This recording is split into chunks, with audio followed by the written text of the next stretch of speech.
ఉన్న బంగారాన్ని విడిపించి ఆ రోజు ఆన్లైన్ రేటుకే మేము కొంటాం. Sharma gold company. నమస్తే, మీరు చూస్తుంది సుమన్ టీవీ. నేను మీ కీర్తి. ఈ రోజు నాతో పాటు ఉన్నారు ప్రముఖ ఆస్ట్రాలజర్ నందిబట్ల శ్రీహరి శర్మ గురుగారు. నమస్తే గురుగారు.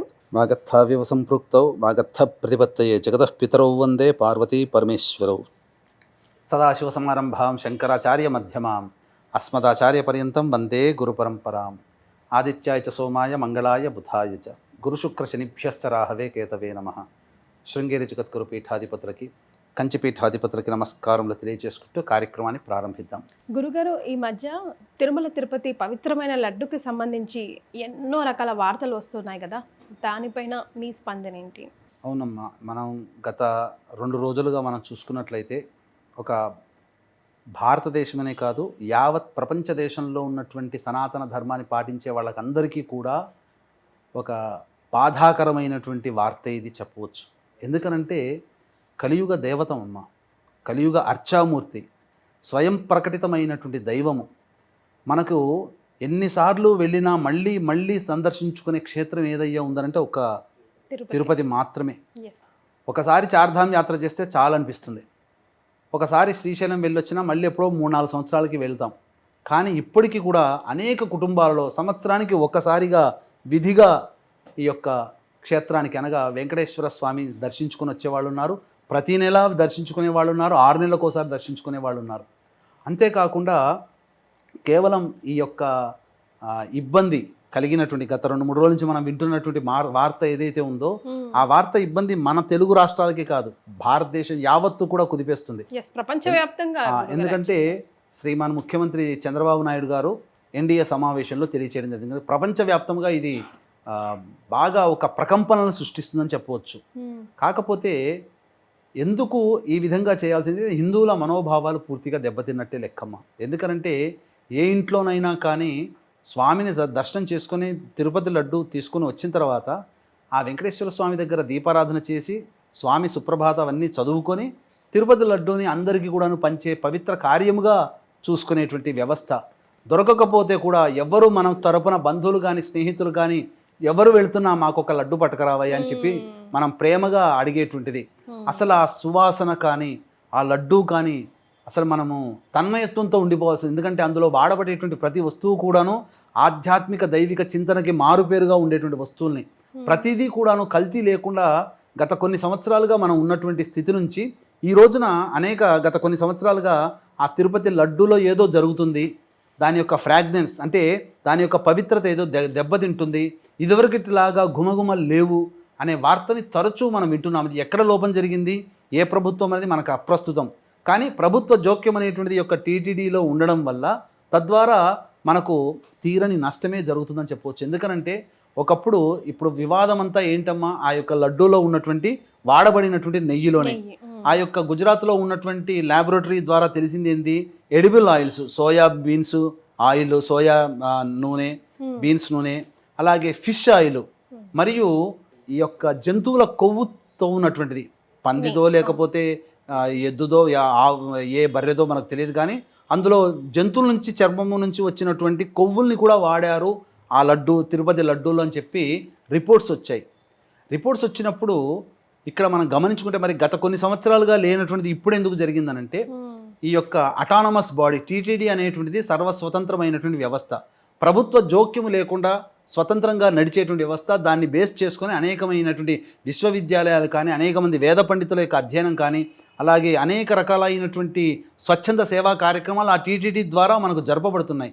కాబట్టి ఆ టీటీడీ దైవము కూడా దృష్టిలో పెట్టుకొని అనేక మంది తలనీలాలు సమర్పణ కావాలి, లేకపోతే నిలువు దోపిడీలు కానీ, లేకపోతే వాళ్ళ కోరికలు తీరితే వాళ్ళు సమర్పించే కానుకల రూపంలో కానీ రోజులకి 10 కోట్ల సంఖ్యలో ప్రతిరోజు కూడాను ఆదాయం అందుతున్నటువంటి దేవాలయంలో ఇంతటి అప్రజాస్వామికమైనటువంటి ఇంత హేయమైనటువంటి డబ్బు కోసము, డబ్బుని ఏమని చెప్తున్నారు అధికారులు, ఒకప్పుడు టెండర్లు పిలిచాము, ఒకప్పుడు నడిచినటువంటి కంపెనీని కాదని ఇంకా తక్కువ ధరకి నెయ్యిని కనుక మనం సంపాదించుకుంటే ఆదా చేసిన వాళ్ళం అవుతాము అనే భావనతో టెండర్లు పిలిచాము, వాళ్ళకి అప్పగించాము అని చెప్పేసి అంటున్నారు. ఇక్కడ గమనించాల్సిన అంశం ఏంటంటే, మనము భగవంతుడు సంపాదించుకున్నటువంటి సొమ్మది, ఆయన కోసం ఆదాయం ఏమైనా తక్కువ, ఆయనకి ఇస్తున్నటువంటి సొమ్ములో, ఆయన సంపాదించుకునేటువంటి సొమ్ములో మనం ఆదా చేయాల్సినటువంటి అవసరం ఏముంది? ఇంకా ఆదా చేయాల్సిన డబ్బుని ఆదా చేయదలిస్తే ఇంకొక రూపేణ ఆదా చేయవచ్చు. ఇంకొక దుబారా ఖర్చులు, అనవసరమైనటువంటి ఆడంబరాలకు పోయేటువంటి ఖర్చుల్ని తగ్గించుకొని మనం చక్కగా నడిపించుకోవచ్చు. కానీ ఇక్కడ జరిగినటువంటి ఏంటంటే లక్షల కోట్ల ప్రజలు హేయమైనటువంటి లక్షల కోట్ల యావత్ ఇది కేవలం భారతదేశంలో ధార్మిక భావంతో ఉన్నటువంటి హిందూ మతస్థులకే కాదమ్మా, ప్రపంచం యావత్తు భారతదేశం యొక్క కీర్తి ప్రతిష్టలు ఈ యొక్క వివాదంలో పడిపోయినట్టే లెక్క. కీర్తి ప్రతిష్టలు ఎందుకనంటే వాళ్ళ దేశం అట్రా, ఎందుకంటే ఏ దేశం గురించి తెలవకపోయినా వెంకటేశ్వర స్వామి గురించి ప్రపంచవ్యాప్తంగా తెలుసు. ఎందుకంటే సెకండ్ హైయెస్ట్ ఇన్కమ్ టెంపుల్గా మన భారతదేశంలో ప్రసిద్ధి చెందినది ఇది. వాటికన్ సిటీ తర్వాత 2వ అత్యధిక ఆదాయం వచ్చే దేవాలయం ఇదే. కాబట్టి ఇక్కడ ఏంటంటే చాలా మటుకు మనం గమనించుకున్నట్లయితే కొన్ని ఇబ్బందికర పరిస్థితులు తలెత్తాయని చెప్పవచ్చు మనం. ఎందుకనంటే దీనికి ఇంతకుముందు ఒక 50 సంవత్సరాల కిందకు ముందు కనుక మనం చరిత్ర చూసుకుంటే ఎప్పుడు అంత ఆనందంగా అంత ఆరోగ్యంగా లడ్డూలు తయారు చేసేవాళ్ళు. ఎప్పుడు కూడా ఈ వివాదం రాలేదు. ఎందుకు అంటే నందిని బ్రాండ్ శుద్ధ తప్ప అని కర్ణాటకలో మనం నందిని బ్రాండ్తో మనం పిలుచుకుంటాం. Karnataka milk federation company limited అనేటువంటిది కర్ణాటక ప్రభుత్వం వాళ్ళు నడుపుతున్నటువంటి ఈ యొక్క ఆధ్వర్యంలో జరుగుతున్నటువంటి నెయ్యిని 50 సంవత్సరాలుగా వాడుతూ వస్తున్నారు.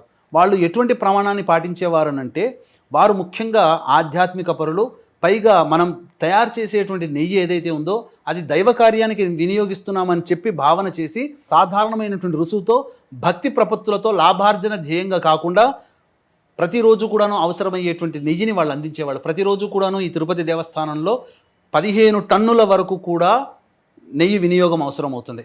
కాబట్టి 50 సంవత్సరాల నుంచి నడుస్తున్నటువంటి ఆ యొక్క కాంట్రాక్ట్ని కాదని ఈ మధ్య కొన్ని సంవత్సరాల్లో ఈ మధ్య వేరే వాళ్ళకి టెండర్ ద్వారా పిలిపించి అతి తక్కువకి ఎవరు కోట్ చేస్తారో వాళ్ళకి ఇద్దామని చెప్పి టెండర్ ద్వారా 5 కంపెనీలకు ఇవ్వడం జరిగింది.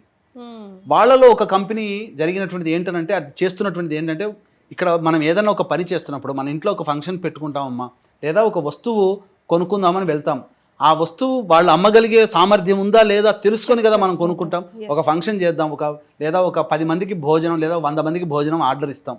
ఇచ్చినప్పుడు ఆ 100 మందికి చేయగలిగే కెపాసిటీ ఉన్నవాడా వంటవాడు లేదా అని మనం చూసి మనం ఇస్తాం. అటువంటిది స్వామివారి కైంకర్యానికి వినియోగించేటువంటి యొక్క వస్తువులలో ఆ వస్తువుల్ని సంపాదించగలిగే శక్తి ఉందా, ఆ వస్తువుని తయారు చేయగలిగే శక్తి ఉందా లేదా అని తెలుసుకోకుండా ముక్కు మొహం తెలవకుండా టెండర్లలో తక్కువ ధరకు పాడారు కదని చెప్పి వాళ్ళకి ఇవ్వడం ఎంత హేయమైన చర్య. వాళ్ళు ఏం చేశారు, విదేశాల్లో ఉన్నటువంటి ఇక్కడికి వీళ్ళకి ఎందుకనంటే ఆ ఆవు నెయ్యి తయారు కావాలి అని అంటే ఆవు నెయ్యికి సంబంధించినటువంటి ఆ పరిశ్రమ ఉందా లేదా తెలుసుకోవాలి. కర్ణాటకలో ఆవులు ఎక్కువగా ఉంటాయి, పంజాబ్లో ఎక్కువగా ఉంటాయి, గుజరాత్లో ఎక్కువగా ఉంటాయి.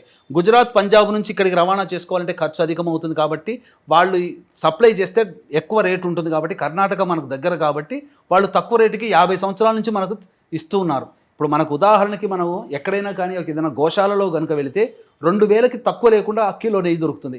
బయట ఏదైనా మంచి కంపెనీలోకి వెళితే షాప్లోకి వెళ్తే 4000 రూపాయలు కిలో ఉంటుంది.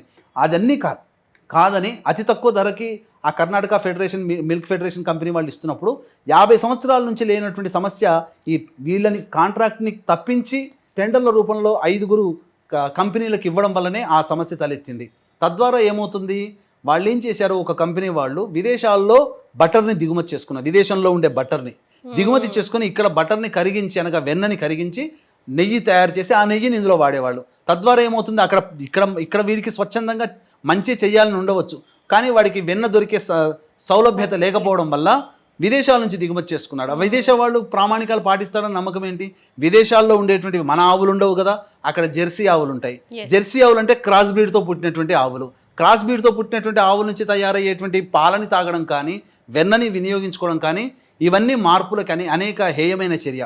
కాబట్టి దేవతలకు సంబంధించినటువంటి ఈ అర్చామూర్తికి సంబంధించేటువంటి నైవేద్యాలు కానీ లేకపోతే ఇతరత్ర ఉపచారాల్లో కానీ స్వచ్ఛమైనటువంటి దేశీయ ఆవు నెయ్యినే వాడేయమని మనకు శాస్త్రం చెబుతుంది.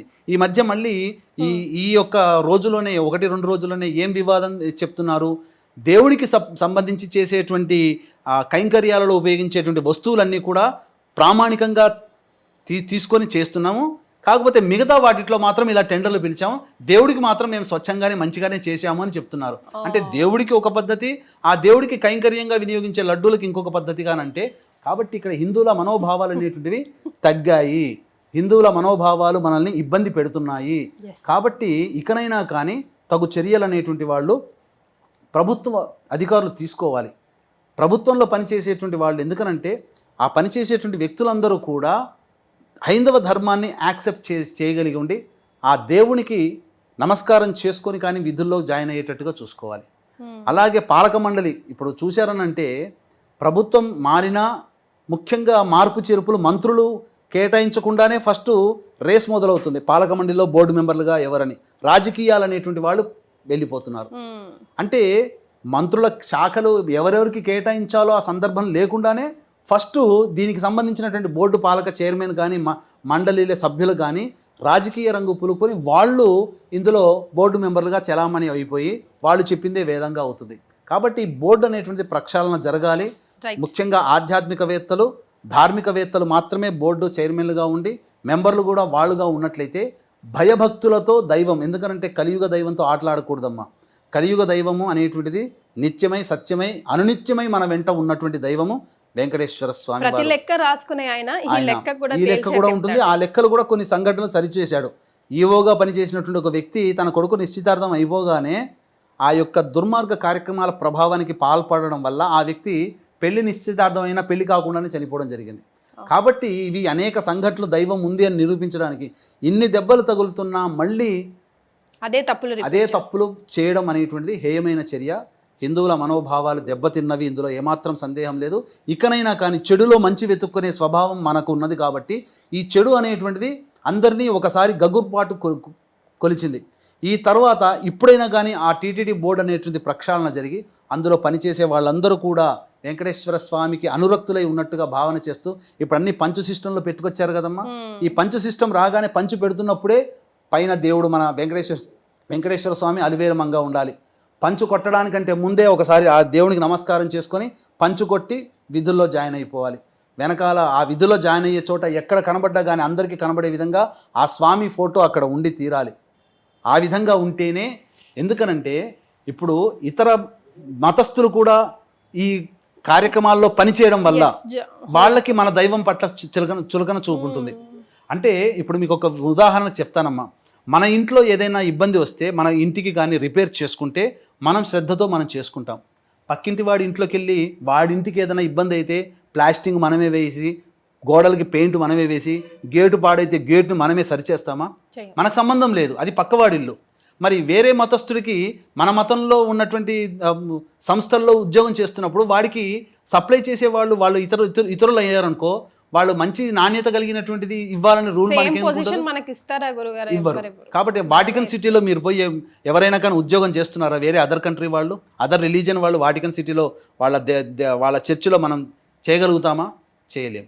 కాబట్టి ఇక్కడ గమనించాల్సింది ఏంటంటే మన ధార్మిక వ్యవస్థగా ఉన్నప్పుడు ఈ ధార్మికాన్ని ధార్మికంగానే కాపాడేటట్టు ప్రయత్నం ఇక నుంచైనా ఈ చెడు వచ్చింది, ప్రజలందరూ మనోభావాలు దెబ్బతిన్నాయి, వీక్షించేటువంటి హిందువులందరూ కూడా ఏకతాటి నిలబడి ఈ యొక్క సంబంధించినటువంటి దాన్ని ఈ యొక్క టీటీడీలో మన వాళ్లే ఉండేటట్టుగా ప్రయత్నం చేస్తే కనుక ఇక పూర్తిగా ప్రక్షాళన అక్కడి నుంచి మొదలవుతుంది.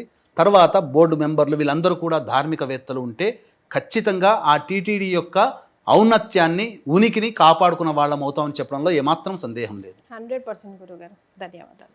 సర్వం శ్రీ ఉమామహేశ్వర పరబ్రహ్మార్పణమస్తు.